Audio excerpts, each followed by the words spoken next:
Hi guys, it's Yus for today's vlog and today pala ay 7 a.m. tayo, ay 6 a.m. tayo gumising kasi today ay Insane Muffy Laugh and wala din po pasok ang mga hindi sumali.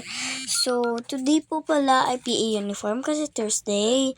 And ayun nga, minahanap ko muna yung baon ko and kanin din pala baon ko for today.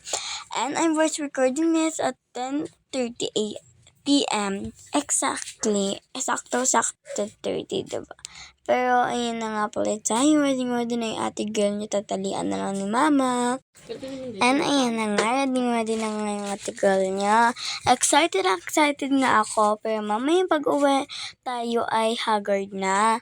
Because, kung haggard tayo kasi ang haba ng pila, buong araw ko nakatayo. Nakaupo naman kami. Konti.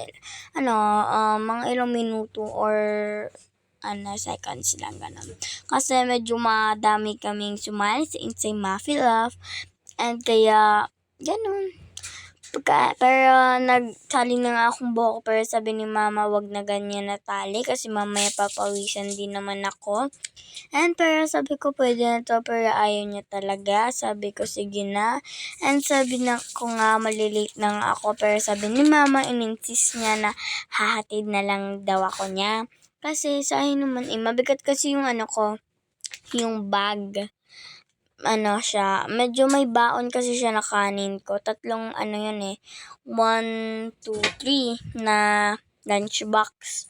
Tatlo yun kasi, parang yung container na bilog, tapos parang lunchbox siya. Ganon. Pero, ganyan yung baonan ko. Ang ko pala baon ay kanin, adobo, at saka mango. And ayun na nga, tinatalian na nga ako ni mama. Ate girl niya nga, for the mask pa nga siya. Kasi pwede naman magmasa. Gusto ko lang kasi. Pero ayun, inayos na nga ni mama yung tali sa buhok ko. Akala ko nga dyan that time na ako lang mag-isa pupunta. Pero sasamahan din pala ako ni mama. Hey, and nandiyan na nga sabi nga kay mama, kay na yung ko. And sabi niya, wag na ako na magdadala. And ayun na nga ako, ready na. Diba? Medyo matagal tong audio na to, kaya hindi ko siya medyo Pero andyan, ready na ako at ayun na yung clip ko.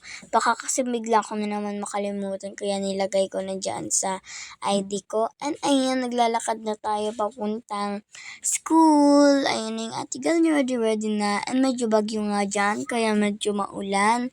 And namaya nga, ulanan na naman dun sa school, kaya be safe dito sa Palo Alto. Kasi may ulan din and mayroon na nga muntika na madapa doon sa harap lang namin nila mama. Pero okay lang yun kasi hindi naman yun totoo. Aksidente lang naman yun Pero ayun na nga, naglalakad pa din naman tayo. Medyo malayo-layo pa yung school, pero kaya pa naman ng time. Hindi ko na nga kasabay si Kuya James kasi 6 yung pasok niya. Ako naman 6 na ako nagising. Medyo maaga pa nga si Kuya James umalis Pero ayun na nga ako, ready na. Akala ko nga, ayun na. Ba't nagsabi akong akala ko nga? Akala ko kasi nasa school na ako niyan. Hindi ko kasi alam itong mga ine-edit ni mama medyo. Pero naglalakad na nga ako yung ate girl niya, nagmumukhang fashionista. Diba for the tote bag pa siya, konti lang naman yan. Pero ayun na nga, naglalakad na nga tayo. Ang dami ko nga dyan dala. Pero okay lang naman yan kasi it's better to be prepared than not. Diba? Pero ayun na nga, naglalakad pa din siya. Mabigat pala yung bag na dinadala ni mama. Mabigat nga yun sa akin na kanina yung yung kamay ay namumula. Pero fast forward, nakauwi na nga ako. That is 3 p.m. exact time. And nakadating na nga itong mga may kasabay pala ako dyan si Garcia Ashley. And sabi ko nga kay mama, nagpa-jack na ako kasi namumula na kamay ko. And nagbabay na din nga pala ako sa kaklase ko. And ayun lang. Diba? Wala na sila. Pupunta na. Pa-jack nga ako today kasi nahirapan na ako. And ayun, pumasok na nga ako sa bahay kasi sobrang sakit talaga ng paa ko. After so many hours of standing. And ayun lang guys, bye!